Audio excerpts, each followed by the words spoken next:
എല്ലാവർക്കും നമസ്കാരം. എവർക്കും P S C മെന്ററിന്റെ ക്ലാസ്സിലേക്ക് വീണ്ടും സ്വാഗതം. നമ്മൾ ഇന്ന് വന്നിരിക്കുന്നത് മറ്റൊരു ഇമ്പോർട്ടൻ്റ് ആയിട്ടുള്ള ടോപ്പിക്കുമായിട്ടാണ്. ഭരണഘടനയിലെ പ്രധാന ഭേദഗതികൾ. സോ പി എസ് സിയുടെ ഏത് എക്സാമിനേഷൻ എഴുതുകയാണെങ്കിലും നിങ്ങൾക്കറിയാം, ഭേദഗതി എന്ന് പറയുന്ന ഒരു ടോപ്പിക്കിൽ നിന്ന് ചോദ്യങ്ങളില്ലാത്ത ഒരു ക്വസ്റ്റ്യൻ പേപ്പർ നമുക്ക് കാണാൻ സാധിക്കില്ല, അല്ലേ?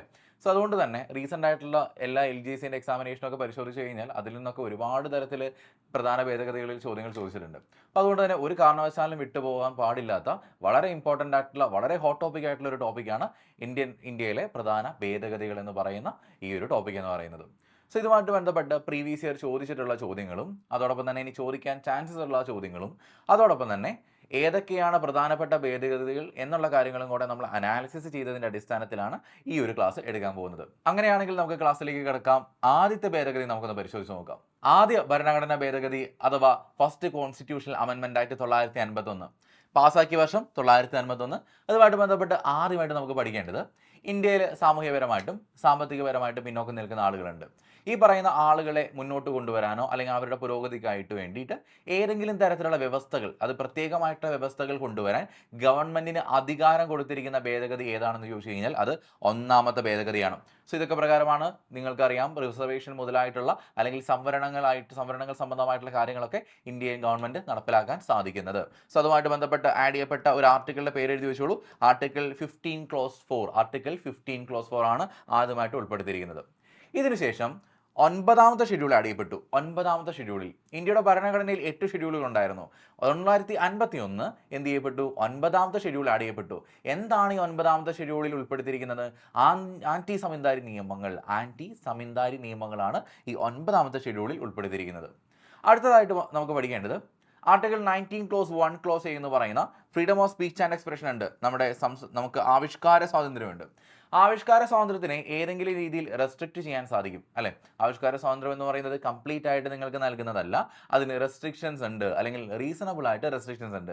സോ റീസണബിൾ റെസ്ട്രിക്ഷന്റെ ഭാഗമായിട്ട് 3 കാര്യങ്ങൾ ഉൾപ്പെടുത്തി. ഒന്ന്, പൊതുക്രമം, വിദേശ രാജ്യങ്ങളുമായിട്ടുള്ള സൗഹൃദ ബന്ധം, അതോടൊപ്പം തന്നെ കുറ്റകൃത്യത്തിനുള്ള പ്രേരണ. ഈ 3 കാര്യങ്ങൾ 19 ക്ലോസ് 2 എന്ന് പറയുന്ന ഒരു ആർട്ടിക്കിളിലേക്ക് ഉൾപ്പെടുത്തുകയാണ് ചെയ്യുന്നത്. സോ ഈ 3 കാര്യങ്ങളൊന്ന് അറിഞ്ഞു വെക്കണം. ഏറ്റവും അവസാനമായിട്ട് നമുക്ക് അറിഞ്ഞിരിക്കേണ്ടത്, നിങ്ങളെന്ന് പറയുന്ന ഒരു വ്യക്തി നിങ്ങളൊരു ബിസിനസ് നടത്തുകയാണെന്ന് വിചാരിക്കുക. അങ്ങനെയാണെങ്കിൽ ഈ ബിസിനസ്സുകൾ ഗവൺമെൻറ്റുകൾ ഏറ്റെടുക്കുകയാണ് അല്ലെങ്കിൽ ദേശസൽക്കരിക്കുകയാണെന്ന് വിചാരിക്കുക. ഇപ്പോൾ നമ്മുടെ ഗവൺമെൻറ്റുകൾ ദേശസൽക്കരിക്കുകയാണെങ്കിൽ നിങ്ങളുടെ ബിസിനസ് ചെയ്യാനോ അല്ലെങ്കിൽ കച്ചവടം ചെയ്യാനുമുള്ള അവകാശത്തിൻ്റെ ലംഘനമാകില്ല എന്ന് ഈ ഒരു ഭേദഗതിയിൽ വ്യക്തമായിട്ട് പറയുന്നു. ഓക്കെ, സോ അതുകൊണ്ട് അതുമായിട്ട് ബന്ധപ്പെട്ട ഭേദഗതി ഏതാണെന്നും ഇതിൽ എന്തൊക്കെയാണ് പറഞ്ഞിരിക്കുന്നതെന്നും നിങ്ങൾ അറിയണം. സോ ഒന്നാമത്തെ ഭേദഗതിയെക്കുറിച്ചാണ് നമ്മളിപ്പോൾ ഡിസ്കസ് ചെയ്തിരിക്കുന്നത്. ഇനി നമ്മൾ പറയാൻ പോകുന്നത് 7ാമത്തെ ഭേദഗതിയാണ്. ഇന്ത്യ എന്ന് പറയുന്ന രാജ്യം 14 സംസ്ഥാനങ്ങളും 6 യൂണിയൻ ടെറിട്ടറികളുമായിട്ട് രൂപീകരിക്കപ്പെടുകയുണ്ടായി. അത് 1956 അത് ഭാഷാടിസ്ഥാനത്തിലാണ് ഈ പറയുന്ന ഭൂരിപക്ഷ സംസ്ഥാനങ്ങളും രൂപീകരിച്ചിരിക്കുന്നത്. കേരളം അടക്കമുള്ള സംസ്ഥാനങ്ങൾ ഈ ഭേദഗതിയുടെ അടിസ്ഥാനത്തിലാണ് രൂപീകരിക്കപ്പെടുന്നത്. അങ്ങനെ 14 സംസ്ഥാനങ്ങളും 6 കേന്ദ്രഭരണ പ്രദേശങ്ങളുമായിട്ട് ഇന്ത്യയെ പുനഃസംഘടിപ്പിച്ച ഭേദഗതി ഏതെന്ന് ചോദിച്ചു കഴിഞ്ഞാലും അത് എത്രാമത്തെ ഭേദഗതിയാണ്? 7ാമത്തെ ഭേദഗതിയാണ്.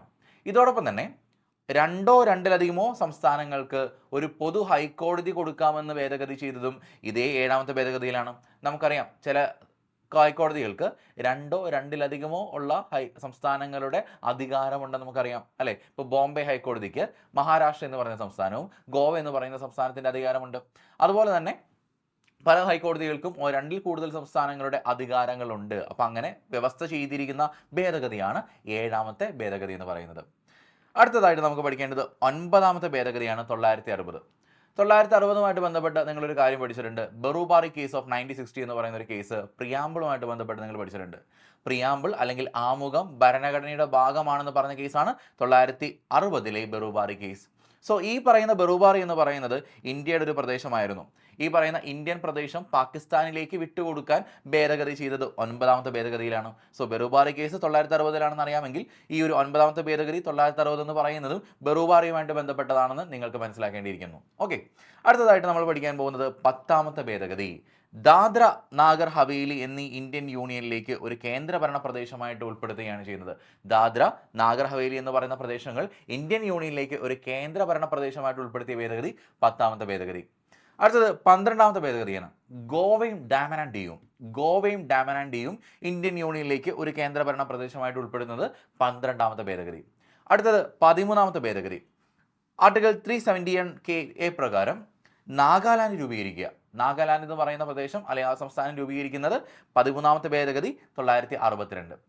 14ാമത്തെ ഭേദഗതിയിൽ എന്താണ് മാറ്റങ്ങൾ കൊണ്ടുവന്നിരിക്കുന്നത്? പോണ്ടിച്ചേരി എന്ന് പറയുന്ന ഒരു പ്രദേശമുണ്ട്, അത് ഇന്ത്യൻ യൂണിയനിലേക്ക് ഉൾപ്പെടുത്തി.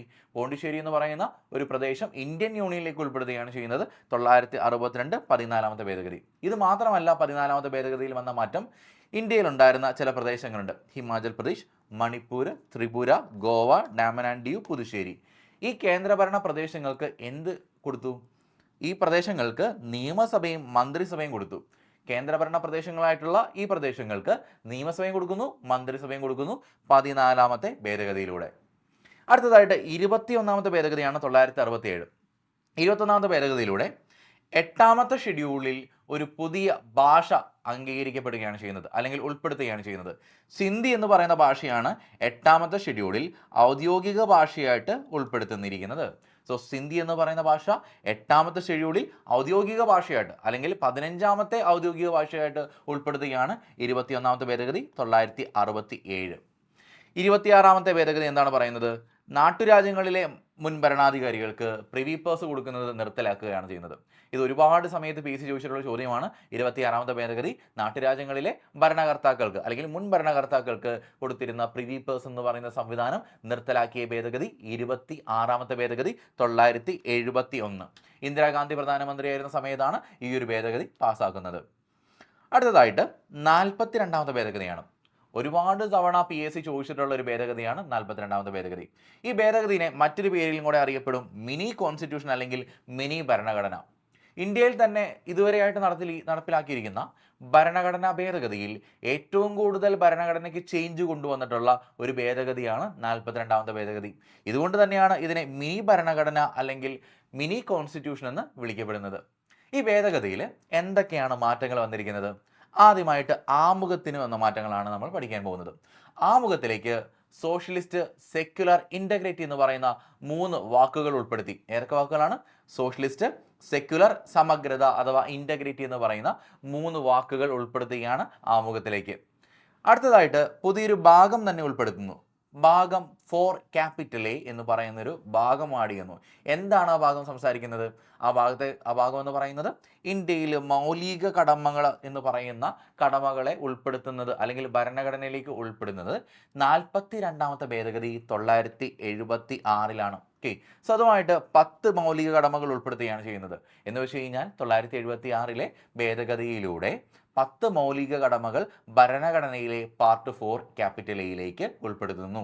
അതുമായിട്ട് ബന്ധപ്പെട്ട ഒരു ആർട്ടിക്കിളും കൂടെ പഠിക്കണം. Article 51A. Article 51A. ഇപ്പോൾ എത്ര മൗലിക കടമകൾ ഉണ്ടെന്ന് ചോദിച്ചു കഴിഞ്ഞാൽ 11 മൗലിക കടമകളാണ്. പക്ഷേ 976 എത്ര മൗലിക കടമകൾ ഉണ്ടെന്നുള്ള ചോദ്യത്തിന് ഉത്തരം 10 മൗലിക കടമകളാണ്. അടുത്തതായിട്ട് part 14A. Part 4A part 14A. Part 14A എന്ന് പറയുന്നത് ട്രൈബ്യൂണലുമായിട്ട് ബന്ധപ്പെട്ടിരിക്കുന്നു. ട്രൈബ്യൂണലുകളുമായിട്ട് ബന്ധപ്പെട്ട് അല്ലെങ്കിൽ ട്രൈബ്യൂണലുകൾക്ക് ഭരണഘടനാ പദവി കൊടുക്കുന്ന ഭേദഗതി ഏത്? ഭേദഗതി 42ാമത്തെ ഭേദഗതി പാർട്ട് 14A പ്രകാരം. ഇതുമായിട്ട് ബന്ധപ്പെട്ട 2 അനുച്ഛേദങ്ങൾ നമ്മുടെ ഭരണഘടനയിൽ ഉൾപ്പെടുത്തുന്നുണ്ട്. 323A 323B. ഈ 2 ആർട്ടിക്കിളുകൾ നിർബന്ധമായിട്ട് നിങ്ങൾ പഠിച്ചിരിക്കണം. സോ ഇത് ട്രൈബ്യൂണലുമായിട്ട് ബന്ധപ്പെട്ട 2 അനുച്ഛേദങ്ങളാണ്. ആർട്ടിക്കിൾ 323A പ്രകാരം ഇന്ത്യയിൽ അഡ്മിനിസ്ട്രേറ്റീവ് ട്രൈബ്യൂണലുകൾ രൂപീകരിക്കാൻ സാധിക്കുന്നു.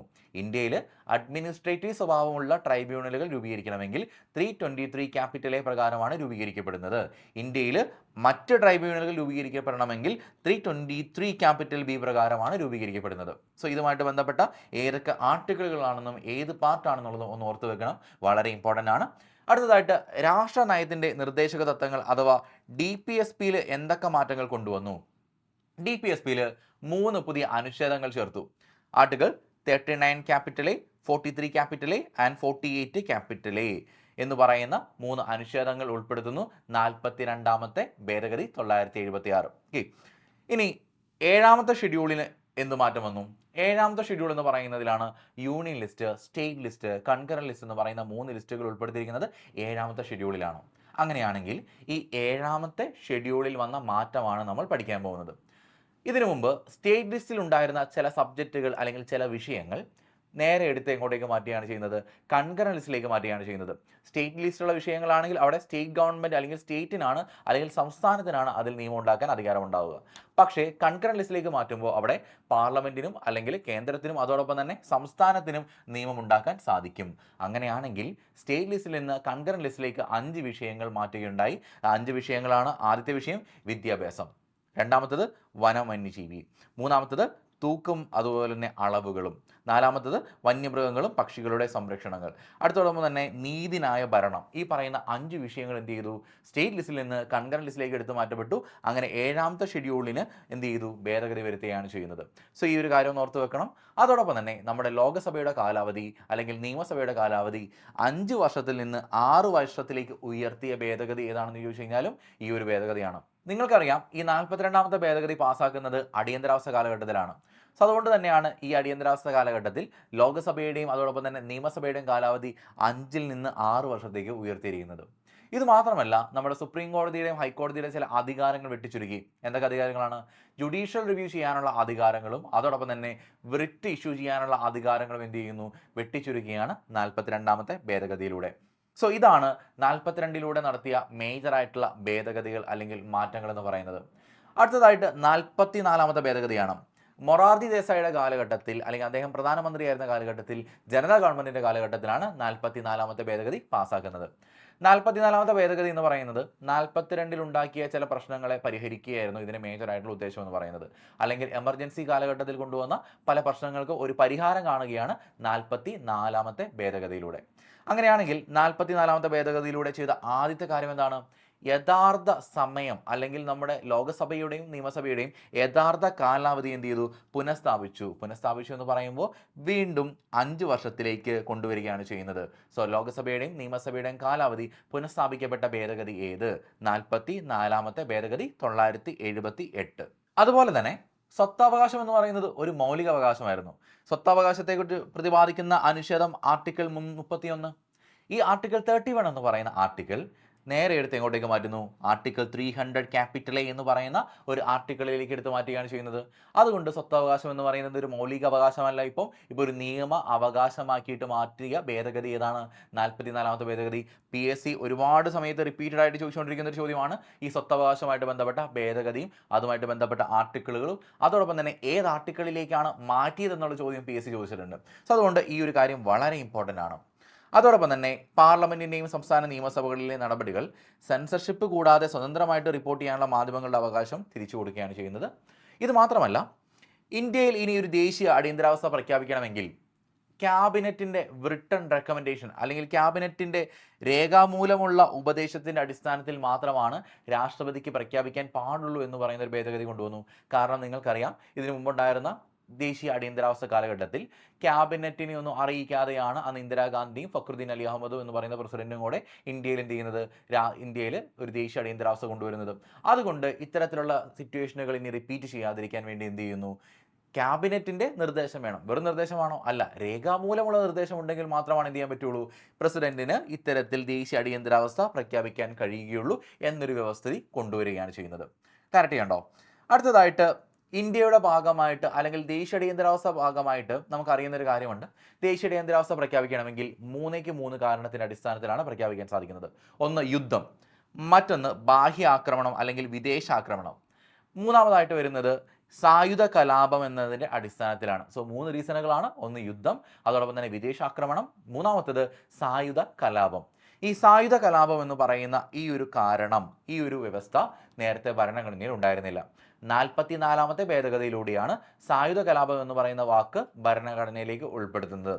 അതിനു മുമ്പ് സായുധ കലാപത്തിന് പകരമായിട്ടുണ്ടായിരുന്ന വാക്ക് ഏതാണ്?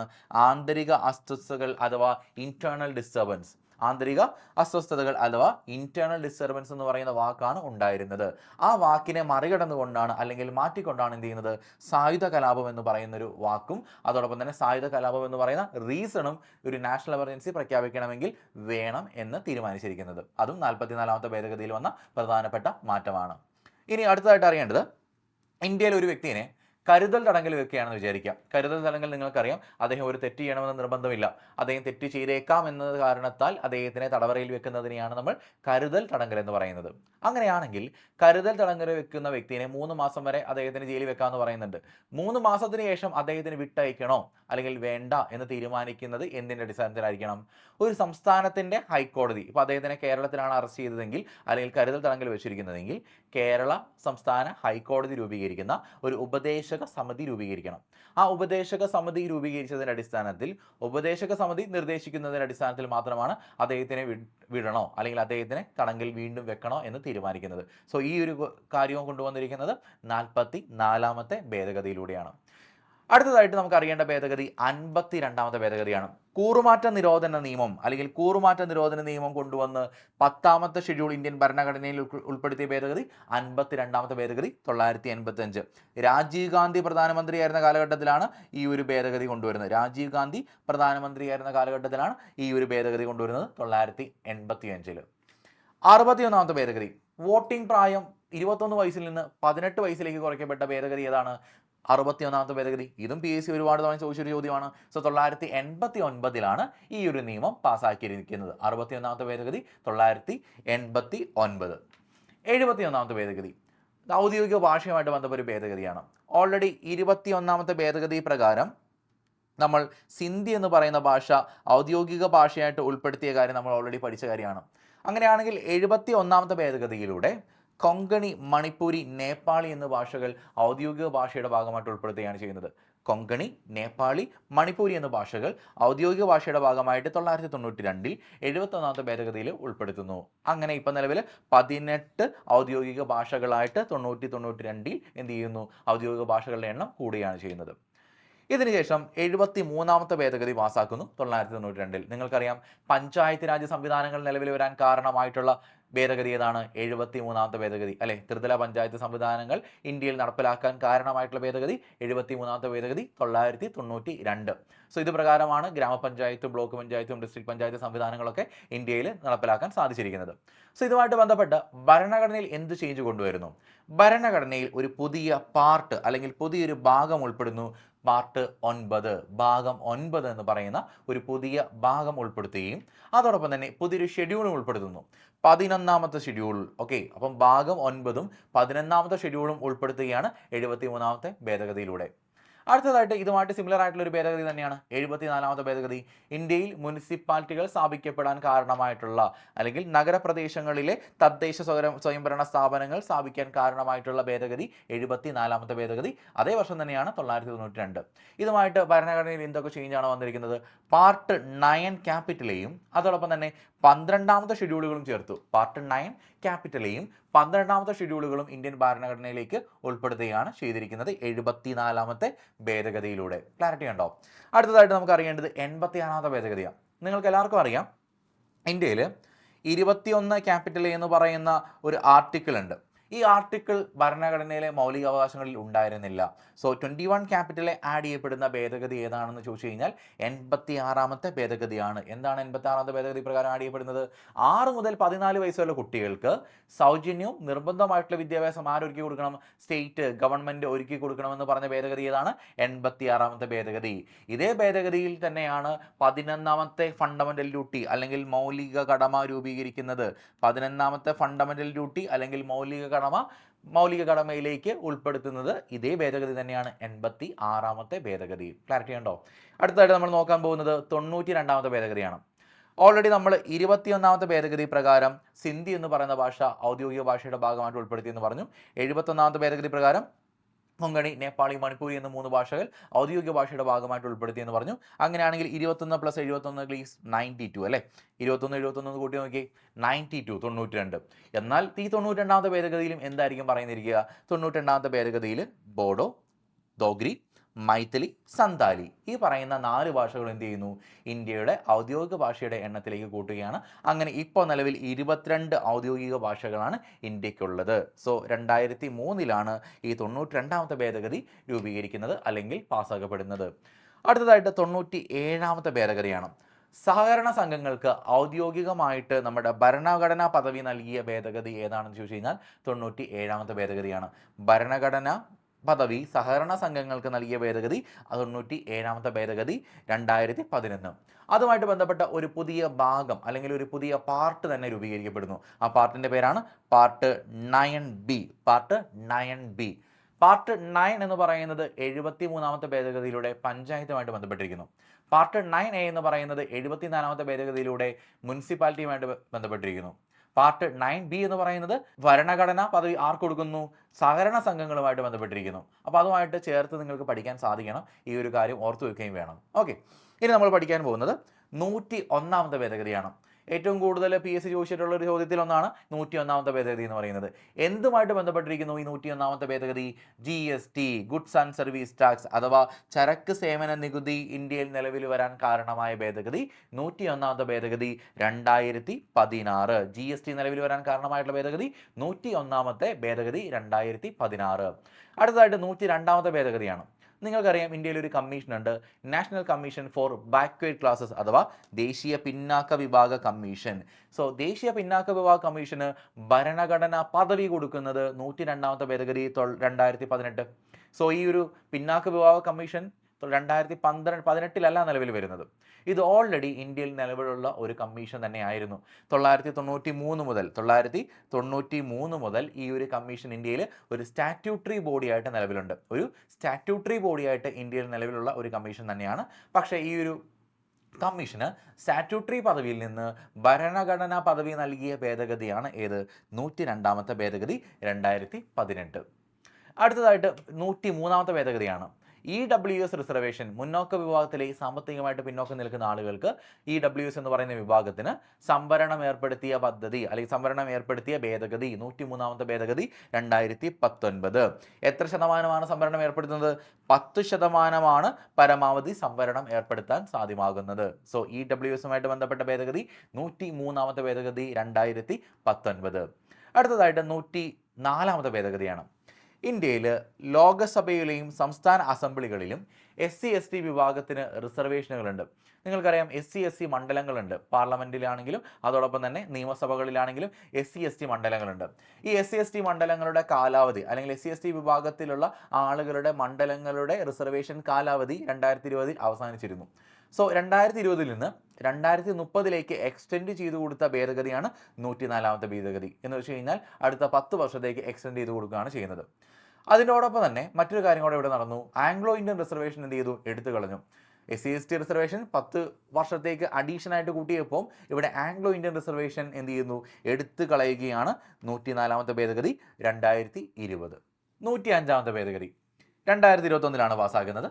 സാമൂഹ്യപരമായിട്ടും വിദ്യാഭ്യാസപരമായിട്ടും പിന്നോക്കം നിൽക്കുന്ന ആളുകളുടെ പട്ടിക പ്രസിദ്ധീകരിക്കാനുള്ള അല്ലെങ്കിൽ തയ്യാറാക്കാനുള്ള അധികാരം സംസ്ഥാന സർക്കാരുകൾക്ക് എന്ത് ചെയ്യുന്നു? തിരിച്ചു കൊടുക്കുന്നു അല്ലെങ്കിൽ പുനഃസ്ഥാപിക്കപ്പെടുകയാണ് ചെയ്യുന്നത്. ആക്ച്വലി 102ാമത്തെ ഭേദഗതിയുണ്ട്. ഈ 102ാമത്തെ ഭേദഗതി ഓൾറെഡി നമ്മൾ പഠിച്ച കാര്യമാണ്. ഇതേ 102ാമത്തെ ഭേദഗതിയിൽ സംസ്ഥാന സർക്കാരിന് ഉണ്ടായിരുന്ന ഇതേ അധികാരം പ്രസിഡന്റിന് കൈമാറ്റുകയാണ് ചെയ്യുന്നത് അല്ലെങ്കിൽ പ്രസിഡന്റിന് കൊടുക്കുകയാണ് ചെയ്തത്.